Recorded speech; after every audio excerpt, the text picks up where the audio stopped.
일장 침묵 속의 집. 서울 변두리 낡은 아파트 단지였습니다. 페인트가 벗겨진 외벽, 녹슨 난간, 복도마다 쌓인 먼지가 시간의 무게를 말해주고 있었지요. 4층 402호 현관문 앞에서 김지우는 가방 끈을 꽉 쥐었습니다. 13살 소녀의 손은 차갑게 떨렸습니다. 문고리를 돌리는 순간 익숙한 냄새가 코를 찔렀습니다. 오래된 장판과 곰팡이, 그리고 며칠째 환기하지 않은 답답한 공기였지요. 지우는 조심스럽게 신발을 벗었습니다. 소리가 나지 않도록 최대한 천천히 움직였습니다. 거실은 텅 비어 있었습니다. 어머니는 아직 돌아오지 않았고 아버지는 이번 주도 출장 중이었지요. 지우는 가방을 내려놓으며 시계를 확인했습니다. 오후 4시 30분. 오빠들이 돌아오기까지 1시간 남짓 남았습니다. 이 시간만큼은 자신의 것이었습니다. 지우는 자기 방으로 들어가 문을 닫았습니다. 잠금 장치는 없었지요. 태연 오빠가 떼어냈으니까요. 동생이 오빠들한테 문 잠글 이유가 뭐 있냐는 말과 함께였습니다. 지우는 그날 이후 문고리를 바라보는 것만으로도 가슴이 답답해졌습니다. 방 안은 좁았습니다. 싱글 침대 하나, 작은 책상 하나, 낡은 옷장 하나가 전부였지요. 창문으로 들어오는 햇살은 희미했습니다. 맞은편 건물이 가로막고 있었으니까요. 지우는 책상 앞에 앉아 가방에서 공책을 꺼냈습니다. 수학 숙제였습니다. 하지만 연필을 든 손은 움직이지 않았지요. 머릿속이 하얗게 비어 있었습니다. 아니, 정확히는 한 가지 생각만 가득했습니다. 오늘은 괜찮을까? 복도에서 발소리가 들렸습니다. 지훈의 등이 굳었습니다. 심장이 빠르게 뛰기 시작했지요. 하지만 발소리는 지나갔습니다. 옆집이었습니다. 지훈은 천천히 숨을 내쉬었습니다. 김지훈은 평범한 가정에서 태어났습니다. 아버지 김현수는 건설회사 현장 감독이었고 어머니 박미숙은 전업주부였지요. 3명의 오빠가 있었습니다. 큰오빠 태연은 21살, 둘째 도연은 19살, 셋째 상현은 16살이었습니다. 어릴 적 지훈은 웃음이 많은 아이였습니다. 유치원 선생님은 지훈이는 참 밝고 씩씩하네요 라고 말했지요. 초등학교 저학년 때까지도 친구들과 잘 어울렸습니다. 쉬는 시간마다 운동장을 뛰어다녔고 집에 와서는 오빠들에게 학교 이야기를 신나게 들려주곤 했습니다. 변화는 서서히 찾아왔습니다. 아버지의 출장이 잦아졌습니다. 일주일에 사나흘은 집을 비웠지요. 어머니는 생계를 보태기 위해 식당 일을 시작했습니다. 아침 일찍 나가 밤늦게 돌아왔습니다. 집안은 점점 적막해졌습니다. 태연은 고등학교를 졸업한 뒤 대학에 가지 못했습니다. 성적도 형편도 따라주지 않았지요. 건설 현장에서 막노동을 시작했습니다. 매일 저녁 지친 얼굴로 돌아왔고 말수는 점점 줄어들었습니다. 대신 화가 늘었습니다. 어느 날부터였을까요? 태연이 지훈을 부르는 목소리가 달라졌습니다. 야, 지훈아. 물 좀 갖다 줘. 명령이었습니다. 부탁이 아니었지요.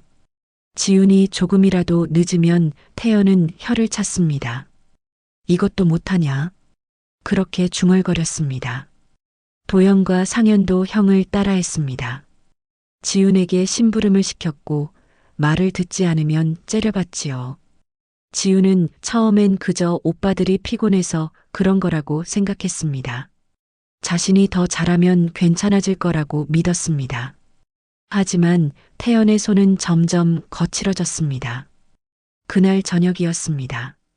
현관문이 거칠게 열렸습니다. 태연이었지요. 술 냄새가 진동했습니다. 지우는 거실 소파에서 몸을 움츠렸습니다. 태연은 소파에 털썩 앉으며 지훈을 쳐다봤습니다. 엄마는? 아직 안 오셨어. 지훈의 목소리는 떨렸습니다. 태연은 짜증스럽게 한숨을 내쉬었지요. 밥은? 냉장고에 반찬 있어. 내가 차려줄게. 지훈은 서둘러 일어났습니다. 부엌으로 가서 냉장고를 열었지요. 손이 떨려 그릇이 부딪히는 소리가 났습니다. 태연이 소리쳤습니다. 조용히 못해. 지훈은 움찔했습니다. 더 조심스럽게 반찬을 꺼냈지요. 밥을 데우고 국을 끓이고 상을 차렸습니다. 태연은 묵묵히 먹었습니다. 그때 도연과 상현이 돌아왔습니다. 학원이 끝난 시간이었지요. 두 사람도 식탁에 앉았습니다. 지우는 부엌 한쪽에서 그들을 바라봤습니다. 너는 안 먹냐? 도연이 물었습니다. 지우는 고개를 저었지요. 배 안 고파. 거짓말이었습니다. 하지만 그들과 함께 앉고 싶지 않았습니다. 태연의 눈빛이 무서웠고 도연과 상현의 침묵도 두려웠으니까요. 저녁을 마친 뒤 태연이 지훈을 불렀습니다. 야, 설거지해. 지훈은 고개를 끄덕였습니다. 당연한 일이라고 생각했지요. 하지만 그릇을 닦다가 실수로 물이 튀었습니다. 태연의 옷에 몇 방울 묻었습니다. 순간 태연의 손이 지훈의 팔을 움켜잡았습니다. 똑바로 못해? 미안해, 오빠. 실수였어. 실수? 맨날 실수야? 태연의 목소리는 차가웠습니다. 손에 힘이 들어갔지요. 지훈은 아프다고 말하고 싶었습니다. 하지만 입이 열리지 않았습니다. 태연은 지훈을 밀쳤습니다. 지훈은 싱크대에 부딪혔고 등이 욱신거렸습니다. 다음엔 조심해. 태연은 그렇게 말하고 방으로 들어갔습니다. 도연과 상현은 아무 말도 하지 않았지요. 그저 TV를 보고 있었습니다. 지훈은 설거지를 마쳤습니다. 등은 여전히 아팠지만 표정은 무너지지 않았습니다.